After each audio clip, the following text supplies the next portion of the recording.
This is محمد حمودة speaking, Issues and Problems in Translation Studies course.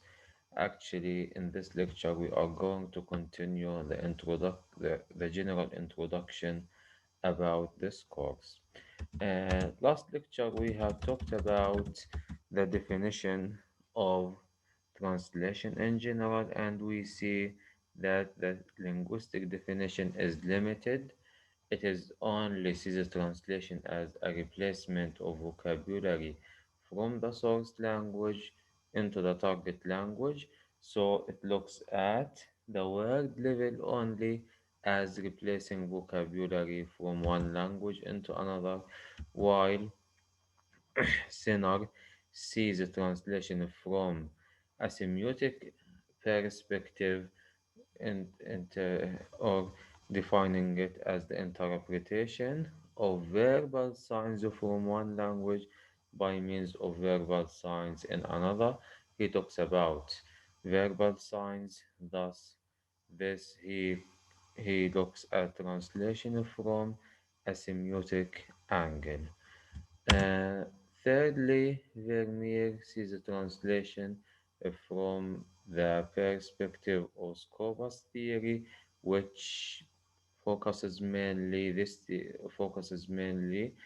on the translation as a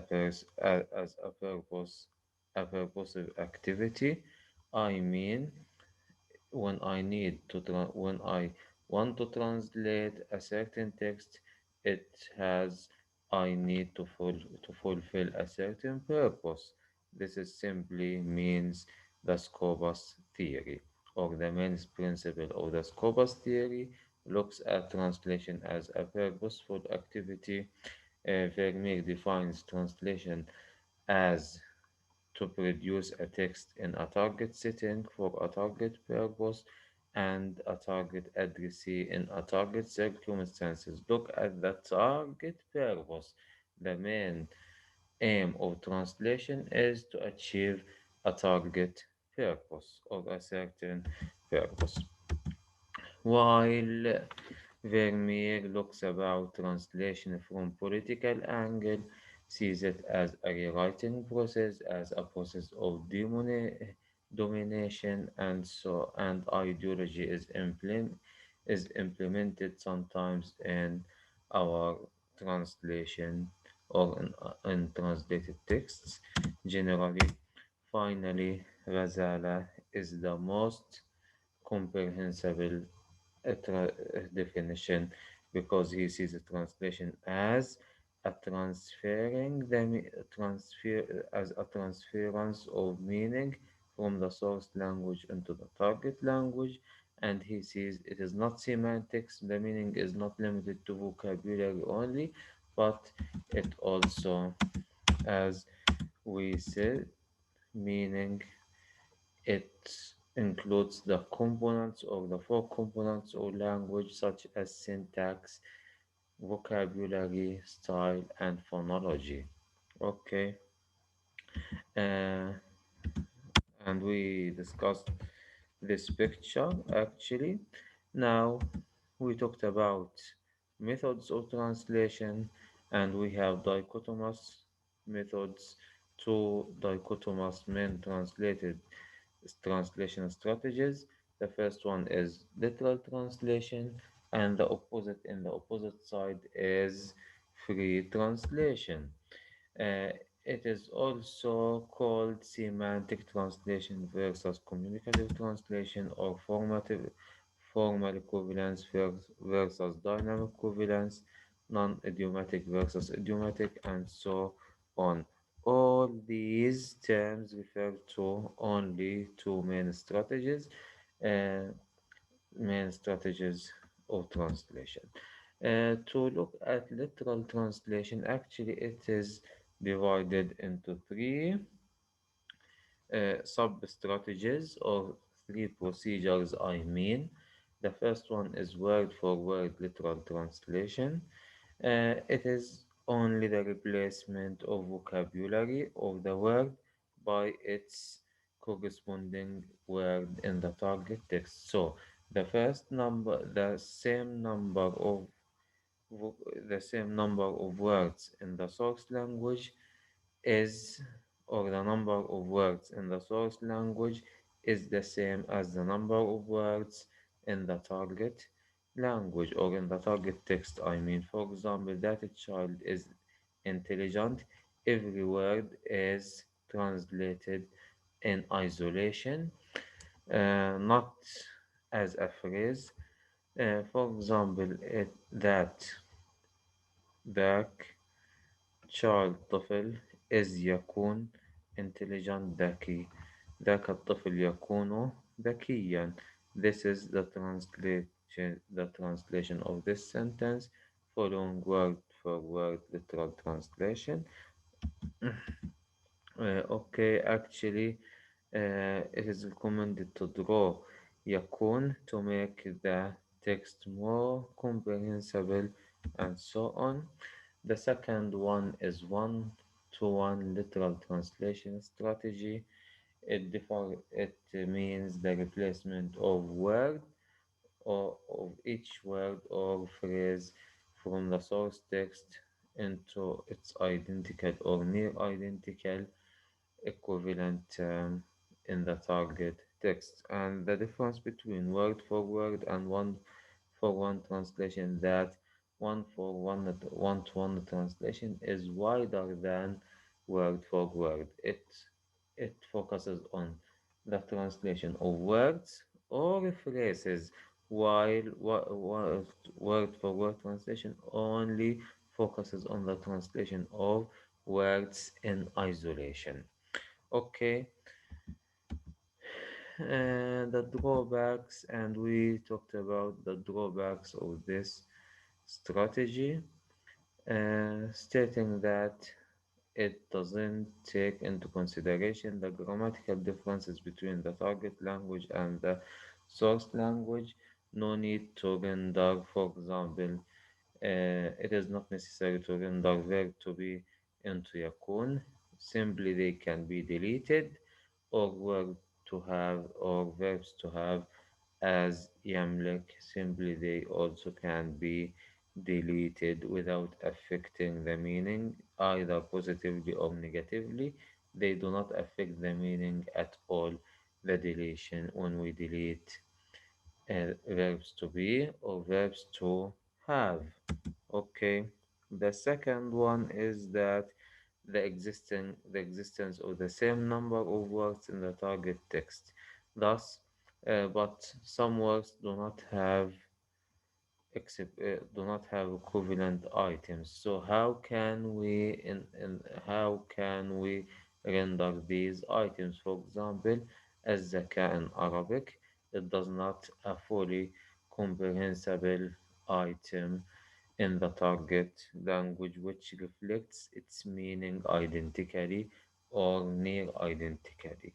Okay, uh, the third one, or the third sub strategy for literal translation, or the third procedure of literal translation, is direct translation of meaning. Thus, here we're not translating sentences, not translating words, but we translate the intended meaning, the intended meaning, I mean. Okay, for example, run as a word is one word in Arabic, in English, but it has more than 10 translated ways, different ways to render it. Here we do not focus on the metaphorical, non-metaphorical meaning, but we use the metaphorical meaning to make the text more comprehensible, and so on. All of these things, actually, this is a general revision of the last lecture. To start our lecture, or to continue today with the second strategy, which is free translation. Actually, free translation focuses on the spirit of the text, focuses on the context and the message, not focusing on the words. So it is pragmatically based, while literal translation is semantically or and syntactically based.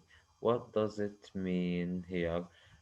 Okay, semantically based, that the translation strategy here focuses on the level word or the word level only, the replacement of vocabulary between the source language into the target language.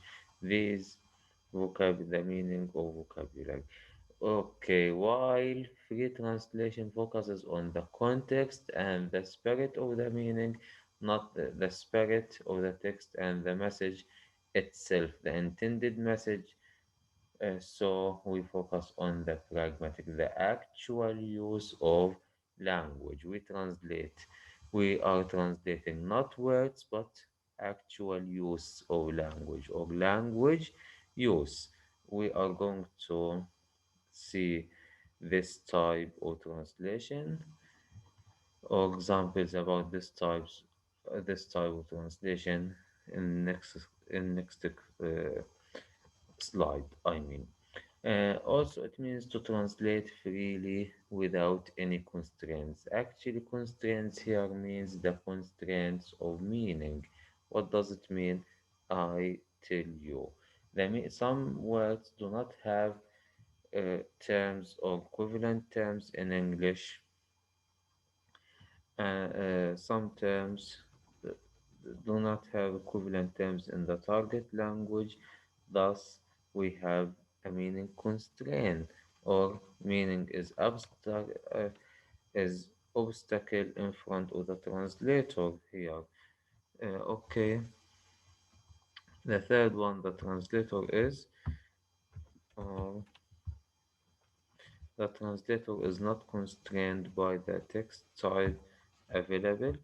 Actually, this strategy has different names such as a free translation, communicative translation, idiomatic translation, pragmatic tran- translation, and creative translation. And we refer to it as a pragmatic translation because it focuses on the context and the message and the spirit of the text, not focusing on the meaning of vocabulary. Uh, Now, actually, we have two main types of free translation. The first one is bound free translation, and the second one is loose free translation. The main element here in these two types or two subtypes is that the context itself.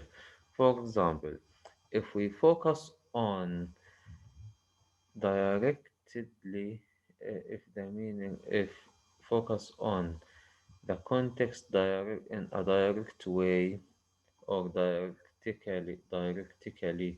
related to the context, our translated version is directly related to the context, or we focuses on the context as a main element for translating this item or this sentence. Here we are going to the bound or we are using bound free translation, while if we focus on the context in indirect way طريقة غير مباشرة, this we use loose translation. Okay, now look at the following examples about free translation. He got nothing at the end. رجع بخفي حنين. She was sad deep down. تفطر قلبها من الحزن. Or east or west, home is best. وكم من منزل في الأرض يألفه الفتى وحنينه أبدا لأول منزلي. The last one, Are you lying to me? أتفتري على الله كذبا. Here actually we notice that we are focusing on the context. Okay, we make use of vocabulary or expressions derived from Holy Quran, such as أتفتري على الله كذبا, or from uh, poetry. كم من منزل في الأرض يألفه الفتى فحنينه أبدا لأول منزلي, and or from Sunnah, and so on. Actually, so this type is characterized with using expressions from various resources such as Quran, Sunnah, poetry, idioms, proverbs, and so on, as I said, as I have just said. The second type is loose free translation. This translation goes far away from the context, or using using the context, looking at the context in an indirect way بطريقة غير مباشرة. Actually, we translate the intentions of the speaker. We do not translate context, but we translate the intent. Yes, I mean, we translate the context, but not in a direct way. We use or we translate the intention of the speaker. So, translating what the speaker wants to say, I mean the translation of intention. Okay, for example, if someone tells you that I am frightened, actually it is rendered as ابقى معنا. We are afraid. نحن خائفون. It means, or the implied meaning behind this expression is ابقى معنا. Here we do not translate what the speaker but says, but we translate his intention, his intention. Yeah. Uh, Look, books are very expensive today. لقد عزف الناس عن قراءة اليوم. Actually, this is the translation of the intention of the speaker, not the vocabulary of the sentence. Okay, now you can go to these terms and read their translations and compare between the source text, the English source text into and the Arabic target text. Okay, to to reach unit of translation. What is meant by a translation unit? Actually, it is any word or phrase or sentence that can give a part of the meaning. For example, unit of translation can be a word, it can be a whole phrase, or a whole sentence. For example, when we say sitting duck, منقولش بطة جالسة. It is what does it mean actually? Sitting duck means لقمة سائغة. يعني in Arabic حاجة سهلة جدا. Or tall order, يعني منقولش إحنا أمر طويل, but we say مهمة شاقة. So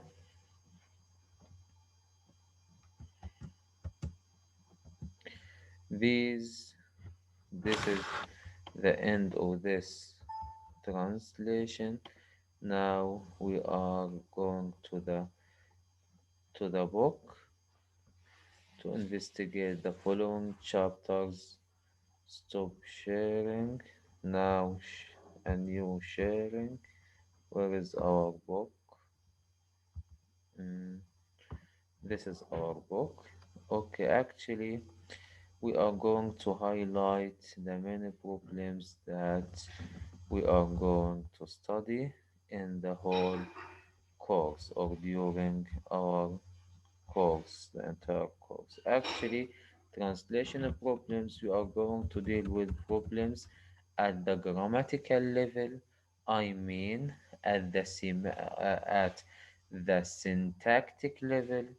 We are going to investigate complicated source language grammar, as we know Arabic grammar is complex, not easy.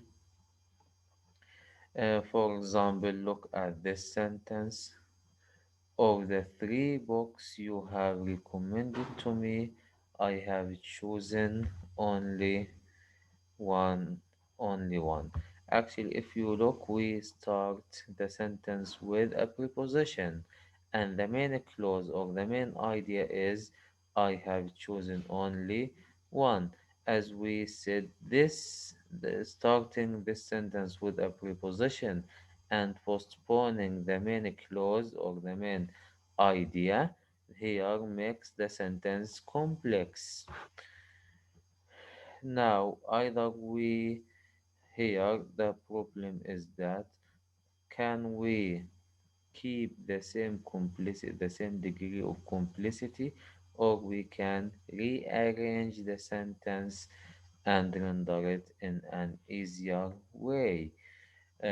Look at if the same sentence is written as I have chosen one book from the books you have recommended to me, from the three books that you have recommended to me.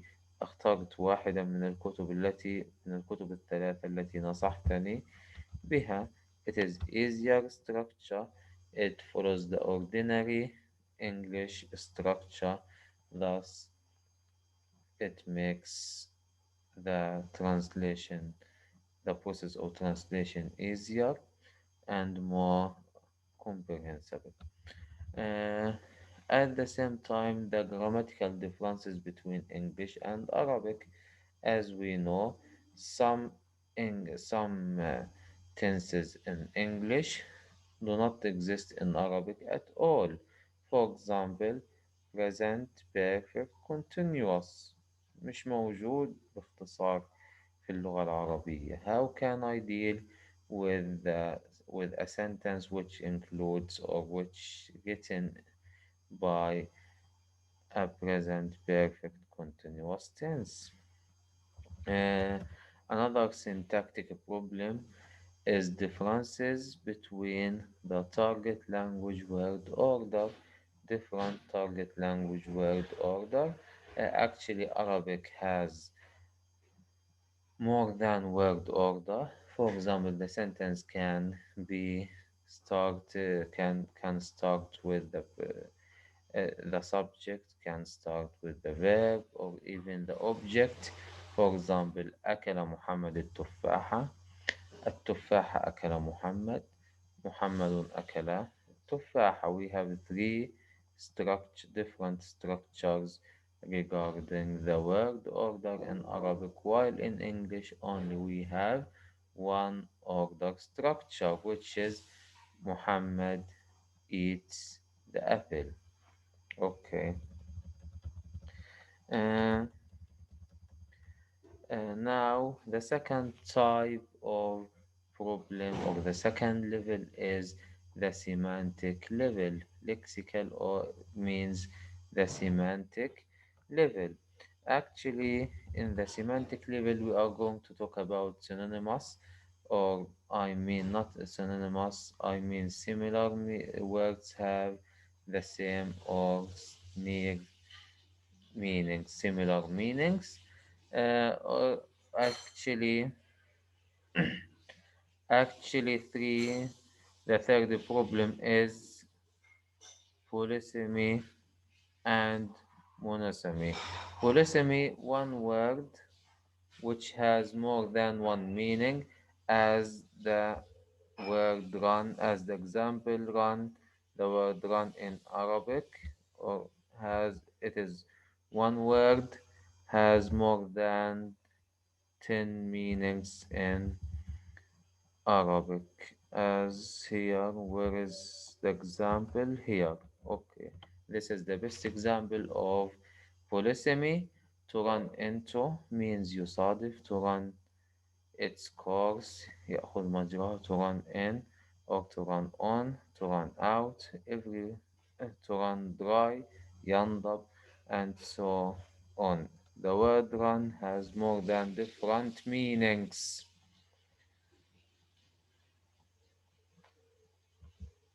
Okay, to go to another problems synonymous polysemy collocation and idioms constitute another type of problems, another level. Metaphor also the same technical terms and mean Arabization. Uh, another problems, stylistic problems. We are we are going to look at and formality and informality. Actually, fronting, parallelism, ambiguity, the same word may have more than one meaning. Uh, complex versus simple style. Some style, sometimes the style is complex, and other times the style is simple. How can we render the complex style, and how are or how can we render the simple style? Should we keep the complexity or the same level of complexity in that target language? I mean, in the target text. Also, the repetition and variation. Arabic tends to be Arabic tends to repeat the same idea with different words as a kind of emphasis, while English uh, seems to avoid repetition in general. So, how we have two different styles, and or we have differences in style between the two languages, English and Arabic. We have nominalization versus verbalization. Actually, English does not include nominal sentences at all. And nominal sentences means that sentences that do not include verbs. Okay, the style of irony also, we are going to talk about it. And finally, phonological problems, it deals with the sound system only. For example, alliteration. I mean, saj'a in Arabic is a phonological problem, is a real phonological problem. Finally, or the last point that I am going to talk about in this lecture is how to overcome or general solutions proposed, or can we overcome these problems. Actually, we have several ways as listed in this page. The first one we are going to talk about, we are going to determine the text type. For example, if the text is literary text, we should keep the same figures of speech as could as much as we can. But if the text is technical, we are going to focus on, or translators should focus on, the denotative meaning of the word. And the second one, the minor linguistic context. The third one, the major linguistic context. I mean, the minor the minor linguistic context refers to the words and the phrases, sentences, and the clauses, while the major linguistic Context means paragraph, poem, short story, novel, and so usually the major linguistic context refers to literary texts in general, while the fourth element or the fourth solution is the type of readership. Either they are educated, highly educated, or not educated, or uneducated, I mean, and children, for example. Uh, uh, Also, the acceptance of the target language. Some expressions are not acceptable in the target language. For example, fat salary. We cannot say راتب سمين. In English, it is acceptable to say fat salary, but the rendition راتب سمين is not acceptable in the target language. Instead, we can say راتب ضخم أو راتب كبير أو راتب مجزي in Arabic. Also, the logical acceptance, we highlight this issue, I mean. Also, the nominal normality or abnormality of an expression. Finally, or the last one is the transitability or untransitability of the expression. For example, الذكاء in Arabic, it, it can't be translated into English, but we can produce as an item. I mean, we don't have a corresponding equivalent item in English that reflects the same meaning, but we can rely on explanation, strategy of definition, or I mean footnote, writing a footnote, and so on. So we have several strategies to deal with untransitability or untransitable terms in other languages. Actually, this is the end of this chapter, which is an introduction, a general introduction. I hope that you get benefit from this lecture and the previous lecture. If you have any question, please feel free to ask me whenever you want. Thank you very much. Stop sharing and